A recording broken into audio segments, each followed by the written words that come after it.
اللہ تعالیٰ نے جو انسان پیدا کیے ہیں ان کے مزاج مختلف ہیں. ان میں کچھ لوگ ہوتے ہیں جو قوی ہوتے ہیں ارادے کے، جو فیصلہ کر لیا ڈرتے. کچھ لوگوں میں وہ قوت ارادی اتنی مضبوط نہیں ہوتی، وہ ادھر ادھر سوچتے رہتے ہیں. کچھ لوگ جسمانی طور پر بہت توانا ہوتے ہیں، کچھ لوگ جسمانی طور پر پیدائشی طور پر کمزور ہوتے ہیں. تو اگر کوئی قوت ارادی کمزور رکھنے والا شخص ہے، وہ بھی تو اللہ کی تخلیق ہے، اللہ کا بندہ ہے، خطاؤں کا ظہور ہو جاتا ہے، توبہ کرتا ہے، پھر کچھ عرصے کے بعد پھر خطا کا ظہور ہو جاتا ہے، پھر توبہ کرتا ہے. تو ہم تو یہ سمجھیں گے کہ ایک حد کے بعد پھر اس کی توبہ قبول نہیں ہونی چاہیے. لیکن حدیث سنیے. وعن ابی ہریرہ رضی اللہ تعالی عنہ قال قال رسول اللہ صلی اللہ علیہ وسلم ان عبدا اذنب ذنبا، یقیناً ایک بندہ جو ہے وہ ایک گناہ کرتا ہے. فقال، پھر وہ کہتا ہے رب، اے میرے پروردگار، اذنبت فاغفر لی، مجھ سے گناہ ہو گیا ہے، مجھے معاف فرما دے. فقال ربہ، تو پروردگار یہ کہتا ہے اعلم عبدی ان لہ ربا یغفر الذنب ویأخذ بہ، میرا یہ بندہ یہ جانتا ہے کہ اس کا ایک رب ہے جو گناہ معاف بھی کر سکتا ہے اور سزا دے بھی سکتا ہے. کیا معنی ہوئی؟ گناہ اس نے کیا ہے لیکن جانتا ہے اللہ کو کہ وہ معاف بھی فرما سکتا ہے، تبھی تو وہ اللہ سے معافی کی درخواست کر رہا ہے. اس کے اس جاننے کی بنیاد پر، اس کے اس علم کی بنیاد پر، اس کے اس ایمان کی بنیاد پر فرمایا غفرت لعبدی، میں نے اپنے بندے کو معاف کر دیا. ثم مکث ما شاء اللہ، پھر وقت گزرا جتنا کہ اللہ نے چاہا. ثم اذنب ذنبا، پھر اس سے گناہ ہو گیا. فقال رب اذنبت ذنبا فاغفر، پھر کہتا ہے پروردگار مجھ سے گناہ ہو گیا، پھر مجھے معاف فرما دے. فقال ربہ، اللہ فرماتا ہے عالم عبدی ان لہ ربا یغفر الذنب ویأخذ بہ، میرا بندہ ہے نا جو جانتا ہے کہ اس کا ایک رب ہے، ایمان باللہ اس کے اندر ہے، تبھی تو پکار رہا ہے. اور یہ بھی جانتا ہے کہ وہ گناہ معاف بھی کر سکتا ہے اور چاہے تو پکڑ بھی سکتا ہے، سزا بھی دے سکتا ہے. تو فرمایا، اللہ تعالیٰ فرماتے ہیں میں نے فرمایا کہ میں نے معاف کر دیا. ثم مکث ما شاء اللہ، پھر ایک عرصہ گزرا اس کے بعد. ثم اذنب ذنبا، پھر اس نے گناہ کیا. قال رب اذنبت ذنبا آخر، اس نے کہا پروردگار میں نے تو پھر ایک اور گناہ کر دیا، فاغفر لی، مجھے بخش دے. فقال اعلم عبدی ان لہ ربا یغفر الذنب ویأخذ بہ، میرا بندہ جانتا ہے نا کہ اس کا ایک رب ہے جسے وہ پکار رہا ہے، کہ وہ جانتا ہے کہ اسے اختیار حاصل ہے کہ چاہے تو بخش دے اور چاہے تو پکڑ لے. اس کے اس علم، اس ایمان کی بنیاد پر میں نے اسے معاف کر دیا. ایک اور حدیث، میں نے چونکہ اس گفتگو کے لیے ان احادیث کا تفحص کیا ہے، یہ تو بہت ہیں حدیثیں، میں نے ان میں سے کچھ چنی. ہمارے بعض واعظ ناصح وہ بھی کسی شخص کو روکتے رہے، برائیوں سے روکتے رہے، نہیں رکتا تو کہیں غصے میں آ کے اللہ تجھے کبھی معاف نہیں کرے. یہ کتنا بڑا جرم ہے، اس کا اندازہ کیجئے اس حدیث سے. تم میرے بندے کو میری رحمت سے مایوس کر رہے ہیں، کتنا بڑا جرم ہے، اس کا اندازہ کیجئے. یہ مسلم شریف کی روایت ہے عن جندب، حضرت جندب رضی اللہ تعالی عنہ سے، ان رسول اللہ صلی اللہ علیہ وسلم حدث، کہ اللہ کے رسول صلی اللہ علیہ وسلم نے ایک واقعہ بیان کیا. ان رجلا قال، کہ ایک شخص نے یہ کہا واللہ لا یغفر اللہ لفلان، کہ خدا کی قسم اللہ تعالیٰ فلاں شخص کو کبھی معاف نہیں کرے گا. وَأَنَّ اللَّهَ تَعَالَى قَالَ، اس پر اللہ تعالیٰ نے یہ فرمایا منزل نزیت اللہ علیہ، یہ کون ہے جو میرے اوپر حکومت کرنے والا آ گیا، جو میری طرف سے حکم لگا رہا کہ میں کبھی معاف نہیں کروں گا؟ منزل نزی، کون ہے وہ شخص؟ الذی اللہ علیہ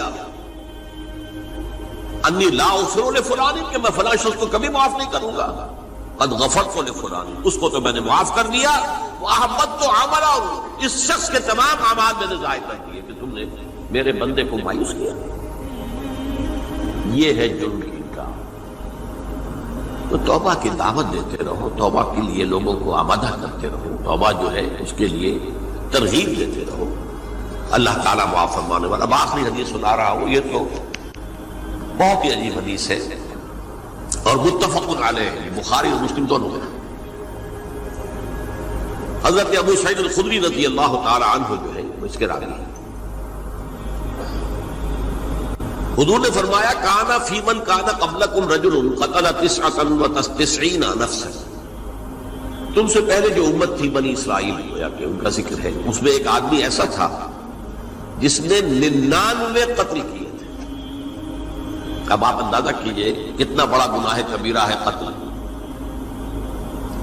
قرآن مجید میں آتا ہے وَكَأَنَّمَا قَتَلَ النَّاسَ جَمِيعًا، اگر ایک انسان کو بھی ناحق قتل کر دیا گیا تو یہ ایسی ہے گویا کہ اس نے پوری نوع انسانی کو قتل کر دیا، اس نے 99 قتل کی۔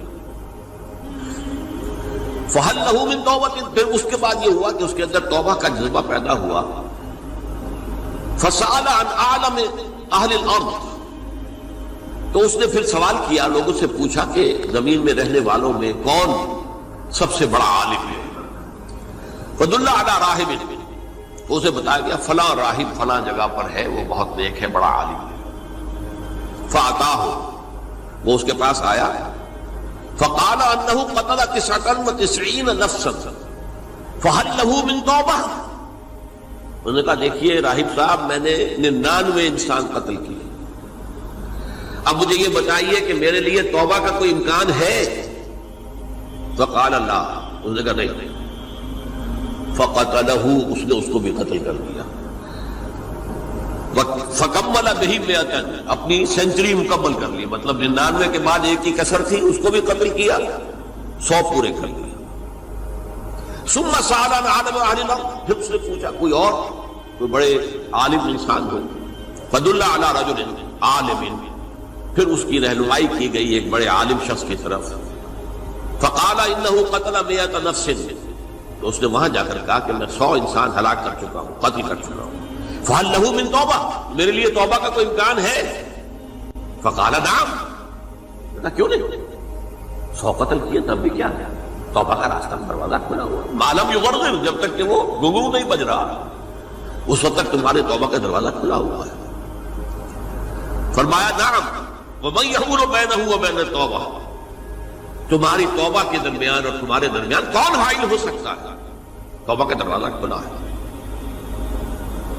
لیکن ساتھ ہی کہا انطلق الی ارض کذا و کذا، اب تم ایسے کرو جہاں تم رہتے ہو وہاں نہ جاؤ واپس، وہاں کا ماحول اچھا نہیں، معاشرہ اچھا نہیں، ہو سکتا ہے کہ تم توبہ پر قائم نہ رہ سکو، تم فلاں جگہ چلے جاؤ، وہاں اچھے لوگ آباد ہیں، ان میں جا کر رہو۔ فإن بها أناس يعبدون الله تعالی، وہاں ایسے لوگ آباد ہیں جو اللہ کی بندگی کرتے ہیں۔ فاعبد اللہ معهم، تو تم ان کے ساتھ مل کر اللہ کی بندگی اور پرستش کرو۔ ولا ترجع الى ارضک، اپنی زمین کی طرف اپنے وطن میں واپس نہ جاؤ۔ فإنها ارض سوء، وہ بری جگہ ہے۔ فانطلق، تو وہ چل پڑا، ہجرت کر رہا ہے، اس جگہ جا رہا ہے جہاں کا راہب نے بتایا تھا۔ حتی اذا نصف الطریق، جب آدھا راستہ اس نے پورا کر لیا، اتاہ الموت، موت آ گئی۔ فاختصمت فیہ ملائکۃ الرحمت و ملائکۃ العذاب، اب وہ جہنم کے فرشتے بھی آ گئے اس کی جان قبض کرنے کو، اور جنت کے بھی آ گئے۔ فقالت ملائکۃ الرحمہ، رحمت والے جو فرشتے ہیں جنت والے، انہوں نے کہا جا تائبا مقبلا بقلبہ للہ تعالی، یہ شخص توبہ کر کے اللہ تعالیٰ کی طرف ہجرت کر رہا تھا، اس لیے اس کی نیت کی بنیاد پر اب یہ جنتی ہے، لہذا اس کی روح ہم قبض کریں۔